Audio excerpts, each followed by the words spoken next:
Shwari. Mbona poa hivyo? Ndio mazingira ya Ramadhani. Da. Kwa nini wewe hata nyumbani utakuja?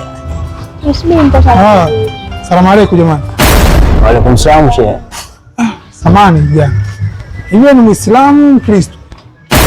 Mimi ni Muislamu shehe. Sasa kijana kama Muislamu, mbona umesimama njiani na mtoto wa kike kipindi chote cha mwezi mtukufu? Mbona kama mwezi mtukufu kweli? Samani shehe wangu ni Afrika tu kidogo. Na mke binti yenyewe anajistiri. Sasa tabia gani jamani hiyo? Nimekuelewa shehe wangu, samani. Sasa mimi napenda kuwasibu bwana jamani.